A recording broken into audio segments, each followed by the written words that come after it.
Hello friends, आज हम बात करेंगे क्लास 12 केमिस्ट्री चैप्टर 2 इलेक्ट्रोकेमिस्ट्री वैद्युत रसायन, जिस पे देखेंगे गैल्वनी सेल या वोल्टी सेल क्या होता है और इसका उदाहरण जो डेनियल सेल होता है उसे भी इस वीडियो में देखेंगे। तो यार एकदम चित्र सहित इसे बहुत ही आसानी से समझेंगे और आपका वीडियो भी आज बहुत ज़्यादा इंपॉर्टेंट होने वाला है। ठीक है, तो डेनियल सेल क्या होता है, इसे पूरा चित्र सहित इसमें कौन कौन सी रिएक्शन होती है वो सब देखेंगे। तो चलो बात करते हैं चैप्टर 2 वैद्युत रसायन, जिसपे देखेंगे गैल्वनी सेल या वोल्टी सेल। तो यार अगर बात करें तो इसके पहले वाले वीडियो में हमने आपको बताया था वैद्युत रासायनिक सेल के बारे में, जिसपे इसका पहला टाइप देखा था वैद्युत अपघटनी सेल। आज इसका दूसरा टाइप देखेंगे गैल्वनी सेल या वोल्टी सेल। तो इसका पहला वाला वीडियो भी जरूर देख लेना। ठीक है, तो चलो बात करते हैं गैल्वनी सेल या वोल्टी सेल क्या होता है। ठीक है, तो देखो थ्योरी पढ़ो पहले फिर समझेंगे। तो जिस सेल से वैद्युत ऊर्जा प्राप्त की जाती है उसे गैल्वनी सेल या वोल्टी सेल कहते हैं। ठीक है, तो जिससे वैद्युत ऊर्जा प्राप्त की जाए।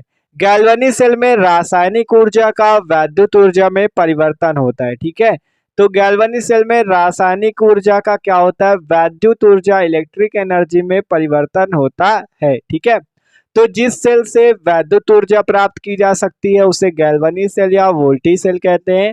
गैल्वनी सेल में रासायनिक ऊर्जा का वैद्युत ऊर्जा में परिवर्तन होता है। उदाहरण इसका डेनियल सेल। ठीक है, उदाहरण इसका डेनियल सेल। ठीक है, तो चलो देखते हैं डेनियल सेल के बारे में। ठीक है, कि आपका डेनियल सेल क्या होता है। तो देखो डेनियल सेल क्या होता है आपका। डेनियल सेल गैल्वनी सेल का एक प्रमुख उदाहरण है। ठीक है, डेनियल सेल गैल्वनी सेल का एक प्रमुख उदाहरण है। यह सेल बनाने के लिए जिंक धातु की छड़ को जिंक सल्फेट के विलयन में और कॉपर धातु की छड़ को कॉपर सल्फेट के विलयन में रख कर दोनों विलयनों को एक लवण ब्रिज केसीएल विलयन से भरी यू आकार की नली द्वारा जोड़ देते हैं। ठीक है, अभी आपको पूरा बना के दिखाएंगे, ये थ्योरी थोड़ा पढ़ सकते हो। ठीक है, तो देखो हमने क्या किया हुआ है यहाँ पे, आपका जिंक की छड़ को जिंक सल्फेट के विलयन में और कॉपर की छड़ को, देखो ये आपका जिंक का इलेक्ट्रोड है जिसे हमने जिंक सल्फेट के विलयन में भर रखा है और ये एनोड का कार्य कर रहा है निगेटिव चार्जेस पे। ये आपका कॉपर सल्फेट का विलयन है जिसपे कॉपर का इलेक्ट्रोड है और ये कैथोड का कार्य कर रहा है, इस पे प्लस आवेश है। ये आपका एक बाहरी स्रोत से जुड़ा हुआ है। ठीक है, और ये आपका एक लवण सेतु या लवण ब्रिज है, साल्ट ब्रिज है। ठीक है, जिसमें केसीएल का विलयन भरा हुआ है, जैसा कि आपको थ्योरी में बताया था। देखो आपसे हमने कहा था कि डेनियल सेल गैल्वनी सेल का उदाहरण है और यह सेल बनाने के लिए जिंक धातु की छड़ को जिंक सल्फेट के विलयन में देख सकते हो और कॉपर धातु की कॉपर सल्फेट के विलयन में रखकर दोनों विलयनों को लवण ब्रिज केसीएल विलयन से भरी यू आकार की नली से जोड़ देते हैं। ठीक है, तो जिंक सल्फेट के विलयन में जिंक की छड़ को, कॉपर सल्फेट के विलयन में कॉपर की छड़ को रखकर इसे लवण सेतु के द्वारा जोड़ देते हैं। ठीक है, तो इतनी बात समझ में आ रही होगी, लवण ब्रिज द्वारा हमने जोड़ दिया इसे। ठीक है, तो ये हमने अभी किया है कि जिंक सल्फेट के विलयन में जिंक की छड़ को, ठीक है, और कॉपर सल्फेट की, कॉपर देखो जिंक सल्फेट के विलयन में जिंक की छड़, कॉपर सल्फेट के विलयन में कॉपर की छड़ और इसे लवण सेतु द्वारा हमने जोड़ दिया।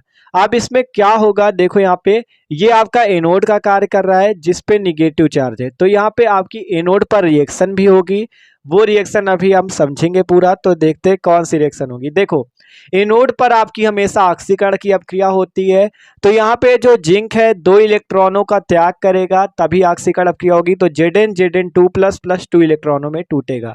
अब इलेक्ट्रॉन देख सकते हो यहाँ पे इलेक्ट्रॉन फ्लो हमने दिखाया हुआ है, इलेक्ट्रॉनों का प्रवाह जिंक से कॉपर की ओर होता है। ठीक है, एनोड से कैथोड की ओर होता है। जब ये Cu आपका दो इलेक्ट्रॉनों को ग्रहण करेगा Cu2 प्लस प्लस 2 इलेक्ट्रॉन, फिर आपका Cu बनेगा और कैथोड पर अपचयन की अपक्रिया होगी। ठीक है, तो ये समझ सकते हो एनोड पर ऑक्सीकरण अपक्रिया हुई, Zn ने दो इलेक्ट्रॉन त्यागे और Zn 2 प्लस बनाया। ठीक है, और ये दो इलेक्ट्रॉन यहाँ से आपका इलेक्ट्रॉन फ्लो, इलेक्ट्रॉनों का प्रवाह हुआ और कॉपर ने क्या किया, Cu2 प्लस ने दो इलेक्ट्रॉन ग्रहण किए और कॉपर बनाया। ठीक है, तो ये अपक्रिया हुई इसकी अपचयन की, ठीक है। एनोड पर आक्सीकरण अपक्रिया, कैथोड पर होती है अपचयन अपक्रिया। तो इलेक्ट्रोडों पर होने वाली आक्सीकरण और अपचयन की अर्ध अपक्रियाएं अर्ध सेल अपक्रियाएं कहलाती हैं। तो ये जो आक्सीकरण और अपचयन की अपक्रिया हुई है एनोड और कैथोड पर, ये आपकी आक्सीकरण अर्ध अपक्रिया और ये अपचयन अर्ध अपक्रिया कहलाती है, ठीक है। इलेक्ट्रोडों पर होने वाली आक्सीकरण और अपचयन की अर्ध अपक्रियाएं अर्ध सेल अपक्रियाएं कहलाती है, ठीक है। तो ये आक्सीकरण अर्ध अपक्रिया और ये अपचयन अर्ध अपक्रिया है, ठीक है। तो ये आप आसानी से समझ सकते हो। देखो थ्योरी फिर पढ़ो। इस सेल का एक अर्ध सेल Zn जिंक इलेक्ट्रोड और दूसरा अर्ध सेल Cu कॉपर इलेक्ट्रोड है। दो अर्ध सेलों को एक लवण ब्रिज द्वारा जोड़ने पर पूर्ण सेल बनता है और किसी धातु के तार द्वारा दोनों इलेक्ट्रोडों को परस्पर जोड़ने पर इलेक्ट्रॉनों का प्रवाह जो होता है वो जिंक इलेक्ट्रोड से बाह्य परिपथ के सहारे कॉपर इलेक्ट्रोड पर होता है, ठीक है। तो देख सकते हो आपका क्या हुआ यहाँ पे, इस सेल का एक अर्ध सेल Zn अर्थात जिंक इलेक्ट्रोड और दूसरा अर्ध सेल Cu कॉपर इलेक्ट्रोड है, ठीक है। दो अर्ध सेलों को एक लवण सेतु या लवण ब्रिज द्वारा जोड़ने पर पूर्ण सेल बन जाता है, ठीक है। तो ये आप किसी धातु के तार द्वारा दोनों इलेक्ट्रोडों को परस्पर जोड़ने पर इलेक्ट्रॉनों का प्रवाह जिंक इलेक्ट्रोड से बाह्य परिपथ से होता हुआ कॉपर इलेक्ट्रोड पर होता है, ठीक है। इलेक्ट्रॉनों का प्रवाह जिंक इलेक्ट्रोड से बाह्य परिपथ के सहारे कॉपर इलेक्ट्रोड पर होता है। तो ये देख सकते हो इलेक्ट्रॉन का प्रवाह जिंक से होता हुआ कॉपर की तरफ हुआ है, ठीक है। दो इलेक्ट्रॉन जो थे उधर कॉपर ने ग्रहण कर लिए। तो दोनों इलेक्ट्रोडों को हमने एक धातु की तार द्वारा जोड़ा और जिंक इलेक्ट्रोड से इलेक्ट्रॉनों का प्रवाह कॉपर की ओर हुआ, ठीक है। तो ये बात समझ सकते हो डेनियल सेल की आप, जिससे एनोड पर Zn ने 2 इलेक्ट्रॉन त्यागे और कैथोड ने 2 इलेक्ट्रॉन ग्रहण किए। इलेक्ट्रॉनों पर होने वाली आक्सीकरण और अपचयन की अर्ध अपक्रिया अर्ध सेल अपक्रियाएं कहलाती हैं, ठीक है। अब अगर इन अर्ध सेल अपक्रियाओं को देखो लिखा जाए इस टाइप से, तो ये आक्सीकरण अपक्रिया थी, ठीक है, जिसमें Zn ने आपके 2 इलेक्ट्रॉन त्याग कर Zn2+ बनाए, ठीक है। आक्सीकरण अपक्रिया थी, Zn सॉलिड ने Zn2+ प्लस 2 इलेक्ट्रॉन और ये अपचयन अपक्रिया हुई, Cu2+ ने 2 इलेक्ट्रॉनों को ग्रहण करके कॉपर बनाया, ठीक है। तो देख सकते हो एनोड पर अपक्रिया और कैथोड पर अपक्रिया, दोनों अपक्रियाओं को हमने वहां पर लिख रखा है, ठीक है।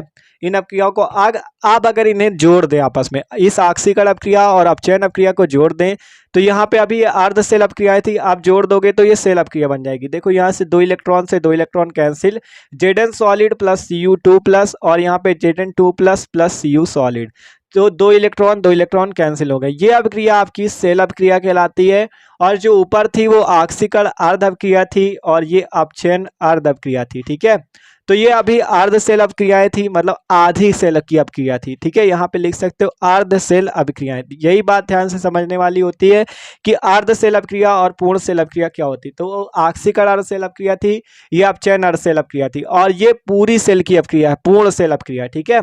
और इसे आप दर्शा किस तरह से सकते हो ये भी इंपॉर्टेंट होता है। देखो Zn और इस टाइप, देखो Zn सॉलिड था, इससे Zn2+ बना, तो इस टाइप से आपको एक लाइन खींच के लिखना है और ये आपका लवण सेतु का कार्य करता है और यहाँ पे Cu2+ एक्वस ने Cu सॉलिड बनाया, तो इस टाइप से आपको लिख देना है, ठीक है। तो इस टाइप से इसे प्रदर्शित करते हैं सेल अपक्रिया को, Zn से Zn2+ फिर यहाँ पे Cu2+ से Cu। ये आपको लिखने का तरीका होता है, इसे जरूर तैयार कर लेना है, ठीक है। ये जो आपका 2 लाइन दिख रही है बीच पे, ये आपकी लवण ब्रिज है। और अथवा इसे ऐसे भी लिख सकते हो, Zn से ZnSO4 फिर 2 लाइन खींचो CuSO4 से Cu, ठीक है। और ये जो डबल लाइन है ये लवण ब्रिज का आपको प्रदर्शित कर रही है, ठीक है। तो इस टाइप से सेल अपक्रिया को प्रदर्शित करते हैं, तो इसे जरूर तैयार कर लेना, ठीक है। पूछ लिया जाता है सेल अपक्रिया क्या है डेनियल सेल की, ठीक है।